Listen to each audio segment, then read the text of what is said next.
నమస్కారం ప్రదీప్ జోషి గారు. నమస్తే అండి. నేను అడిగిన ప్రతి క్వశ్చన్కి ఆన్సర్ చేస్తూ ఉన్నారు. సెవెంత్ సెన్స్ సినిమా మీరు చూసి ఉంటారని అనుకుంటున్నాను నేను. అందులో బోధి ధర్మం గురించి చెప్పి ఒక కాన్సెప్ట్ గురించి మురుగదాస్ గారు మనకు చూపించడం జరుగుతుంది. అంటే కంటితోనే వశీకరణం చేసేంత క్యాపబిలిటీని చూపించేస్తారు ఆయన. అది చూసేటప్పుడు కొంచెం ఓవర్గా అనిపించినా సరే నిజంగా కంటితో వశీకరణం చేసేంత క్యాపబిలిటీ మనిషిలో ఉంటుందంటారా? అంటే ఆ విధంగా వశీకరణం చేసుకునేంత శక్తి ఉన్నవాళ్ళు ప్రస్తుతం ఉన్నారంటారా? అంటే సినిమా కాబట్టి సినిమాటిక్గా ఉంటుంది, అది నిజ జీవితంలో అడుగుతున్నాను, ఉంటారా అసలు? శ్రీ గురుభ్యో నమః, శ్రీమాత్రే నమః. బోధిధర్మం మన భారతీయ సనాతన ధర్మంలో, భారతీయ విజ్ఞానంలో ఒక ఆణిముత్యమైన ఒక క్షత్రియ కులరాజు. ఒకప్పుడు తమిళనాడులో ఇప్పటికీ కూడా అగస్త్య మహర్షి వారికి గురువు, వారి యొక్క అంబలం కూడా టెంపులే తమిళనాడు వాళ్ళకి. ఇప్పటికీ వాళ్ళ భాషని, సంస్కృతిని వాళ్ళు చాలా గౌరవిస్తారు. వాళ్ళు తమిళే మాట్లాడతారు. వాళ్ళు వేరే భాష మాట్లాడడానికి ఇష్టపడరు. బట్ వేరే ఏ భాష అయినా అనర్గళంగా నేర్చుకుంటారు. But they want to speak in Tamil. మనకెల్లా నల్లా తెలియం తమిళ్. ரொம்ப ప్రీతిద భాష తమిళ్ అంటే. నాకు చాలా ఇష్టం. నేను తమిళనాడులో ఉన్నాను చాలా రోజు. కాంచీపురంలో నా పిహెచ్డి అయింది. ఆ కాంచీపురం నుంచి వెళ్ళినటువంటి మహానుభావుడే ఈ బోధిధర్మ. మన భారతదేశంలో మన భారతీయులకు ఉన్న ఒక గుణం ఏంటంటే, పొరుగింటి పుల్లకూర తీయన అన్నట్టు మన దగ్గర ఎంతమంది విజ్ఞానవంతులు ఉన్నారని చూడరు. అస్తమానం వాళ్ళ మీద బురద జల్లడము, ఇది జల్లడం, వాళ్ళ మీద అవహేళనలు వేసుకోవడం, సెటైర్లు వేసుకోవడం తప్ప మన వాళ్ళని గౌరవించడం మన వాళ్ళకి తెలీదు. అప్పట్లో బోధిధర్మ, అసలు ఆయన పేరు బోధిధర్మ కాదు, ఆయన ఒక చక్రవర్తి.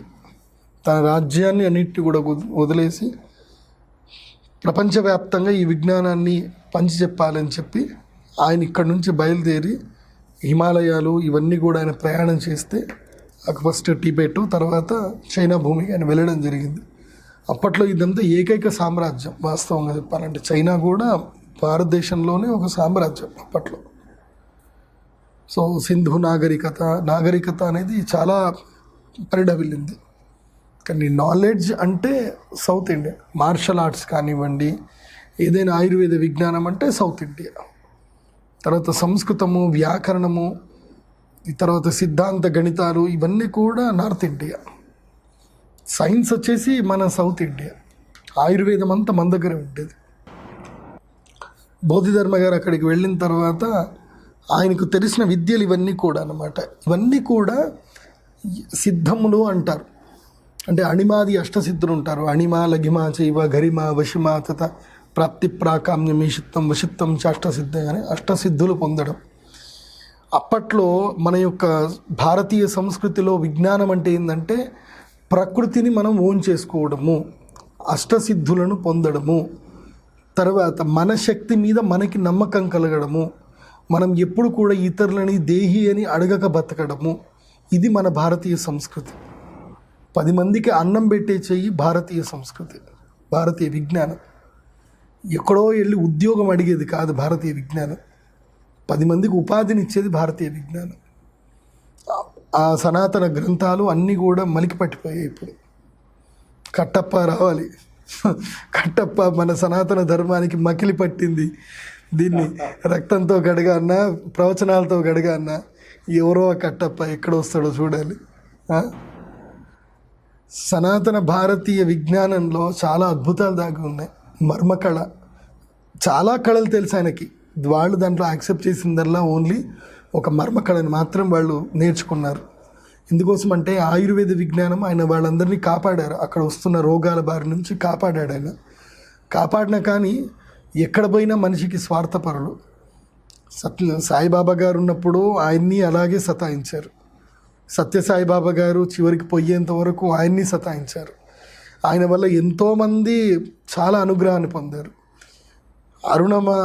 ఎవరైతే రమణ మహర్షి గారు ఉన్న రోజులు కూడా ఆయన మీద కూడా బురద నీళ్ళు చల్లారు. మహానుభావులు ఎంతమంది పుట్టినా వాళ్ళు ప్రపంచానికి ఏదో ఒకటి చేస్తూనే ఉన్నారు, కానీ వాళ్ళ మీద బురద జల్లే వాళ్ళు ఉంటున్నారు. ఇవాళ మన భారతీయ సంస్కృతిలో భారతీయుల్లో ఒక మార్పు రావాలి. ఇప్పటికైనా ఎవరైనా సనాతన ధర్మం గురించి ప్రయత్నం చేస్తూ ఉంటే వాళ్ళకి రక్షణ కల్పించాలి. పోను వాళ్ళని ఎవరైనా అగౌరవపరిస్తే వీళ్ళు ముందొచ్చి వాళ్ళకి రక్షణగా నిలబడాలి. లేకపోతే రేపు భవిష్యత్ తరాలకు ఇవాళ మన యొక్క వెనుక తరాలు ఒక 2 తరాలు మౌనం వహించాయి. ఇప్పుడు ఈ తరము మనకి ఎలా మనం బతుకుతున్నామనేది మనం చూస్తున్నాం. ఇప్పుడు మనమే అనుభవిస్తున్నాం. మనకి ఆయుష్ పరిమాణం ఎట్టు తగ్గింది, మనం ఎలా ఉంటున్నాం, ఎంత అధైర్యంగా ఉంటున్నాము, ఎంత అభద్రతాభావంతో జీవనం గడుపుతున్నాము అనేది మనకు తెలుస్తుంది. ఒక 2 తరాలు మౌనం వహించడం వల్ల, ఒక 2 తరాలు సినిమా మాధ్యమానికి పడిపోయి వాస్తవికతను దూరమైపోయి ఒక మాయా ప్రపంచానికి దగ్గరైపోయి వాస్తవమైన విద్యలన్నింటినీ కూడా దూరం చేసుకొని బ్రిటిష్ వాళ్ళు ఎస్టాబ్లిష్ చేసినటువంటి విద్యల్ని కంటిన్యూ చేసుకుంటూ ఇవాళ మన యొక్క సనాతన విద్యలన్నింటినీ కూడా మనం మర్చిపోతున్నాం. మనం నిజంగా మురుగదాసు ఆ సినిమా తీసేంత వరకు బోధిధర్మం ఎవరో నాకు తెలియదు వాస్తవంగా చెప్పాలంటే. నేను తర్వాత చదవడం ప్రారంభం చేస్తే మాకెప్పుడో మా పాఠ్యపుస్తకాల్లో ఉండే బోధిధర్మ గురించి, మాకు అక్కడ అంతగా తెలియలేదు. ఆయన వన్ ఆఫ్ ద సెయింట్ అని మాత్రం తెలుసు. మీరు చెప్పిన ఏదైతే ఉందో వశీకరణ విద్య అంటారు, అది వశిత్వం చాష్టసిద్ధయ అని వశీకరణ విద్య. ఒక వ్యక్తి కంటి చూపుతోటి ఎదుటి వ్యక్తిని ఈజీగా ఆకర్షించగలుగుతాడు. అది నువ్వు సైకాట్రిక్ బుక్స్ కనుక చదివితే కనుక నీకు చాలా దొరుకుతాయి. నీకు సైకాట్రిక్ బుక్లో హిప్నాటిజం రిలేటెడ్గా ఉంటాయి. హిప్నాటైజ్ చేయొచ్చు. బట్ అది హిప్నాటైజ్ చేసే లెవెల్లో ఒక స్టాండర్డ్ లెవెల్, హయ్యర్ లెవెల్లోకి వెళ్ళినప్పుడు ఒక వ్యక్తిని చూసి ఆ వ్యక్తి యొక్క మైండ్ని మొత్తం తన కంట్రోల్లోకి తెచ్చుకోవచ్చు. పతంజలి యోగ సూత్రంలో అది ఉంది. అది యోగ విద్య ద్వారా మాత్రం సాధ్యమవుతుంది. ఆ సినిమాలో మనకు ఒక కంటెంట్ చూపిస్తారు. ఒక పాపకి ఆరోగ్యం చెడిపోయి ఆ పాప పడిపోతే ఆ పాపను తీసుకెళ్ళి ఎక్కడ గుహలో పెట్టేస్తారు, ఇక్కడ ఉంచొద్దు అంటువ్యాధి వస్తుంది అని చెప్పి. అప్పుడు బోధిధర్మ ఆ పాపకి రోగం ఏమొచ్చింది అనేది నాడి పట్టుకుంటాడు. ఆ యాక్టింగ్ చేస్తారు అక్కడ. వాస్తవంగా ఇట్స్ అ ఫ్యాక్ట్. అది ఒక వ్యక్తి యొక్క నాడి పట్టుకొని ఆ వ్యక్తి యొక్క బోన్ స్ట్రెంగ్త్ ఎంత, ఏదెంత క్లియర్గా మొత్తం తెలిసిపోతుంది. నాడీ శాస్త్రం నేర్చుకున్నాం మేము కూడా. ఒక వ్యక్తి యొక్క నాడీ పట్టగానే ఆ వ్యక్తి యొక్క శరీరంలో ఏ ఫంక్షన్స్ మొత్తం కూడా 11 ఫిజియోలాజికల్ ఫంక్షన్స్లో ఏ ఫంక్షన్ సరిగ్గా ఉంది లేదు అనేది ఈజీగా చెప్పవచ్చు. నాడీ శాస్త్రం అంత గొప్పది. ఇవాళ ఎవరికి తెలుసు అండి? ఎంతమందికి తెలుసు నాడీ శాస్త్రం? తెలిసిన వాళ్ళని భ్రమలో పెట్టేసి, ఎందుకోసమంటే ఇవాళ ఫార్మాసిటికల్ ద్వారా ఎంతమంది బతుకుతున్నారు, ఎంతమంది చనిపోతున్నారు లెక్కలు వేస్తే పాజిటివ్ ఎంత, నెగిటివ్ ఎంత అంటే నెగిటివ్ ప్రైజే ఎక్కువ ఉంది, పాజిటివ్ ప్రైస్ తక్కువ ఉంది. బట్ దానికి ఏంటంటే సైంటిఫిక్ ఉంది, ఇది ఉంది, అది ఉంది అని అంటున్నారు. మరి నాడీ శాస్త్రం ఎటుపోయింది? మరి అప్పట్లో డెత్ రేట్ ఎక్కువ ఉందా, తక్కువ ఉందా? సో ప్రతి ఒక్కదాన్ని మనము చులకనగా చూసేస్తున్నాం. ఆయన ఒక చెట్టు దగ్గరికి వెళ్ళిపోయి ఒక చెట్టుని ఇలా చేసి వాసన చూసి ఇది కాదు, మళ్ళీ ఇంకో చెట్టుని దాన్ని ఇది చేసేసుకొని వాసన చూసి పసిగట్టి ఒక మందుని తయారు చేశాడు. ఆయుర్వేద శాస్త్రం ఏం చెప్తుంది తెలుసా? వృక్షైకం ప్రత్యేకం ఏకం వృక్షం ఆయుర్వేదవనం అని చెప్తుంది. అంటే ఆరోగ్యానికి ఆయుర్వేదానికి ఉపయోగపడని వృక్షం అంటూ ఈ ప్రపంచంలో లేదు అని అంటుంది. There is every plant is a medicine. ఆయుర్వేదం ప్రత్యేకం ఏకం వృక్షం ఆయుర్వేదం విచక్షతే అని. అంటే ప్రతి ఒక్క వృక్షము, ప్రతి ఒక్క లత, ప్రతి తీగ, ప్రతి వేరు, ఈ యొక్క సృష్టిలో భూమిలో నుంచి పుట్టిన ప్రతి ఒక్కటి ప్రాణశక్తిని ఏదైతే ఆధారంగా ఉందో, దేనికైతే పునరుత్పత్తి శక్తి ఉందో ప్రతిదీ కూడా ఒక ఆయుర్వేదము. నీకు ఆరోగ్యాన్ని ఇస్తుంది, విషాన్ని కూడా ఇస్తుంది, ప్రతి ఒక్కటి కూడా. అంతెందుకు, కీమోథెరపీకి నువ్వు నల్ల పసుపుని తీసుకొని, నల్ల పసుపు, క్యాన్సర్ రోగం వచ్చిందా, నల్ల పసుపు తీసుకొని గంధపు సానం మీద చుట్టి పెట్టి దాన్ని బర్ర గీకి దానికి వచ్చినటువంటి యొక్క రసాన్ని, నల్లటి యొక్క ఆ పసుపు రసాన్ని ఒక ద్రవంలో వేసుకొని తేనెతో కలిపి తాగు, క్యాన్సర్ రోగం కూడా తక్కువ అవుతుంది. ఇది ఆయుర్వేదంలో ఉంది. ఎంతమందికి తెలిసి ఈ విషయం? ఇవాళ ప్రపంచంలో భారతీయ విజ్ఞానం మొత్తం కూడా మరుగున పడిపోతుంది. ఎవడైనా ఒక్కడు ముందుకు రావాలి.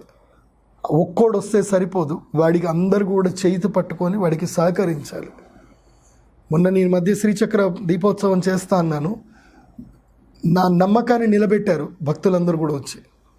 అట్లా ఇవాళ ఆయుర్వేద విజ్ఞానానికి సంబంధించి బోధి ధర్మ చేసినటువంటి దాన్ని ఇవాళ వాళ్ళందరూ గౌరవించి ఆయనకు ఒక గుడి కట్టి ఆయన్ని చాలా గౌరవిస్తున్నారు.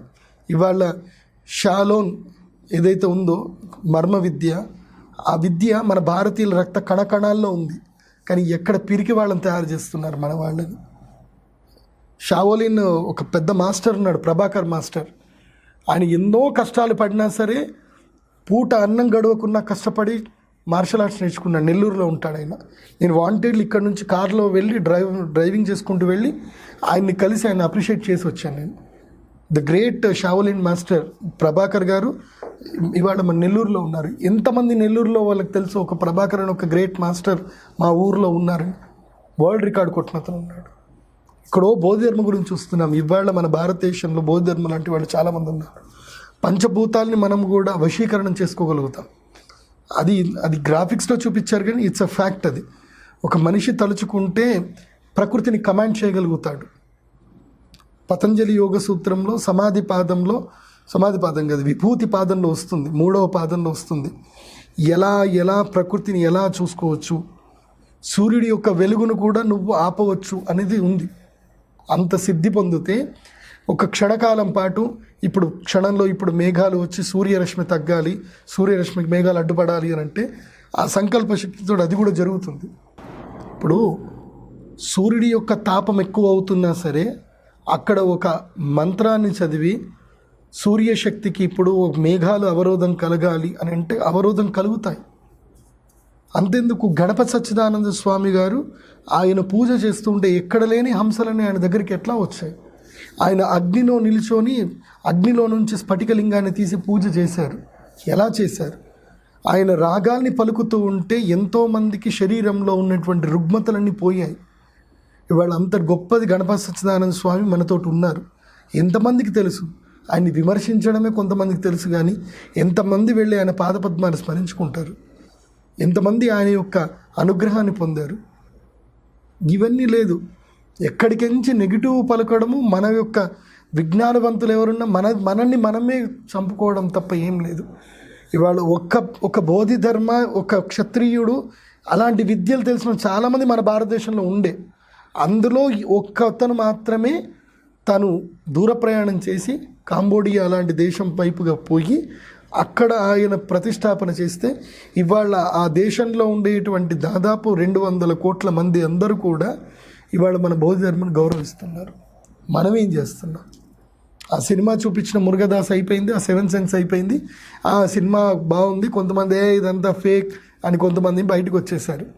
బట్ ఫైనల్గా సూర్య ఒక కాన్సెప్ట్ చెప్పాడు, మన పసుపులో ఏముంది, మన చరిత్రలో ఏముంది, మన చరిత్రను మనం కోల్పోతే మన మనుగడని కోల్పోతాము, మన మనుగడని మనం కాపాడుకుందాం అని ఆ చెప్పిన మాటలు ఎవరికి పడవు, అవి ఎవరు గుర్తు చేసుకోరు.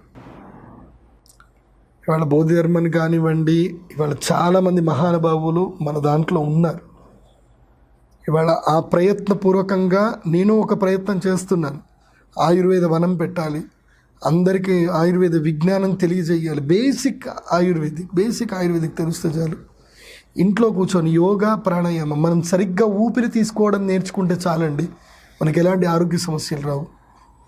మనం ఎలా బతకాలి అది నేర్చుకుంటే చాలు. ఒకప్పుడు బాగా బతకాలి కాదు, ఇప్పుడు ఎలా బతకాలి అనేది తెలుసుకుంటే చాలు. మనం హ్యాపీగా ఈ యొక్క ప్రపంచంలో మనం ఏలొచ్చు.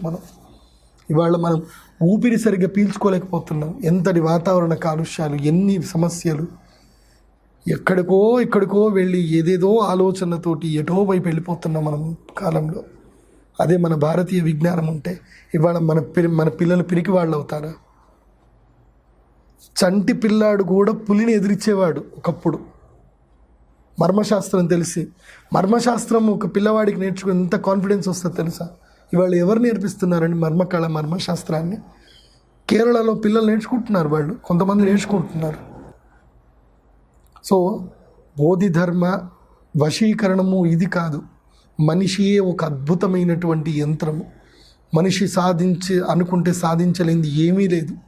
మనిషికి మహోత్కృష్టమైన శక్తులు ఉంటాయి, సూపర్ న్యాచురల్ పవర్స్ అని అంటారు. కానీ human is a super natural power. Actually ఒక మనిషి ఒక సూపర్ న్యాచురల్ పవర్, ఎక్కడి నుంచో అక్కర్లేదు. ప్రకృతితో మమైక్యమయ్యే శక్తి కేవలం ఒక మనిషికి మాత్రమే ఉంది. అది ఏదో తెలుసుకోగలిగితేనే సాధ్యం పడుతుంది ఈ ప్రపంచంలో ఒక శాంతిని నెలకొల్పచ్చు. అది చెప్పిన వాడే బోధిధర్మ, అది చెప్పినదే మన భారతీయ విజ్ఞానం. ఎప్పటి వరకైతే మన భారతీయ విజ్ఞానతను మన భారతీయులు గౌరవించరో, మన భారతీయులు ఐక్యమయ్యి ఎప్పటి వరకైతే మన భారతీయ విజ్ఞానాన్ని ఇకపై అయినా సరే పైకి తీసుకురావాలి అని ముందుకు రారో, అప్పటి వరకు మనం బానిసలుగానే ఇంకా ఉంటాం. ఇంకా మనం అస్వతంత్రులమే. స్వతంత్రం వచ్చిందని చెప్పుకోవడం కాదు, మనం ఇంకా అస్వతంత్రులమే. విజ్ఞానపరంగా మనం ఇంకా వేరే వాళ్ళ మీద డిపెండ్ అయి ఉన్నాము. ఒక్కసారి చూసుకోండి, విజ్ఞానపరంగా మనం ఎక్కడున్నాము చూసుకోండి. మీరు మీ ఇంట్లో వాడే ప్రతి వస్తువుల్లోనూ భారతీయత లేదు. ఎక్కడ పోతుంది నీ భారతీయత? ఎక్కడ పోతుంది?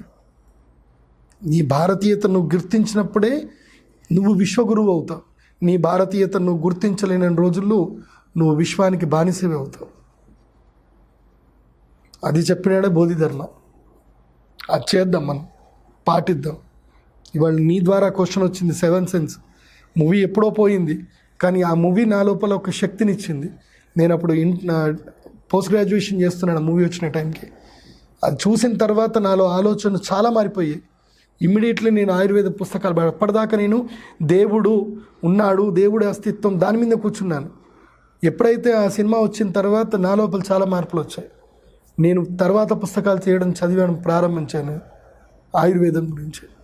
అలా ఎంతమందిలో మార్పు వచ్చిందో నాకు తెలియదు, కానీ ఒక్కొక్కరిలో ఒక్కొక్క మార్పు వచ్చి ఈ యొక్క వీడియో ద్వారా కూడా కొంతమందిలో మార్పు వచ్చినా ఆ మార్పు 10 మంది 100 అవ్వాలి, 100 1000 అవ్వాలి, 1000 లక్ష అవ్వాలి, 1,00,000 కోటి అవ్వాలి. అది ఒక 5 ఏళ్లలో జరిగినా చాలు నాకు. నా భారతదేశం అని నేను గట్టిగా గుండె మీద చేయి పెట్టి చెప్పాలి. నా భారతదేశం అని విదేశీ దుస్తులు వేసుకొని చెప్పడం కాదు, విదేశీ విజ్ఞానంతో చెప్పడం కాదు, నా భారతీయ విజ్ఞానం అని చెప్పాలి. ఇవాళ నేను బ్యాంకాక్కి అక్కడికి థాయిలాండ్ వెళ్ళినప్పుడు చూశానండి, వాళ్ళ సూపర్ మార్కెట్స్ అన్ని వాళ్ళ గవర్నమెంటే మెయింటైన్ చేస్తుంది. They are not encouraging any other people to do the business over there. వాళ్ళ అస్తిత్వాన్ని వాళ్ళు అలా కాపాడుకుంటున్నారు. బాలి కంట్రీకి వెళ్ళండి, వాళ్ళ అస్తిత్వాన్ని వాళ్ళు అలా కాపాడుకుంటున్నారు. శ్రీలంకకు వెళ్ళాను, వాళ్ళు అలా వాళ్ళ అస్తిత్వాన్ని కాపాడుకుంటున్నారు. ఇవాళ మన అస్తిత్వాన్ని మనం ఎక్కడ కాపాడుతున్నాం? ప్రతి చోట వాళ్ళ భాషలే ఉన్నాయి, వాళ్ళ భాషల్లో మాట్లాడుతున్నారు, వాళ్ళ సంస్కృతిని వాళ్ళు గౌరవించుకుంటున్నారు. ఇవాళ మన సంస్కృతిని మనం కించపరుచుకుంటున్నాం.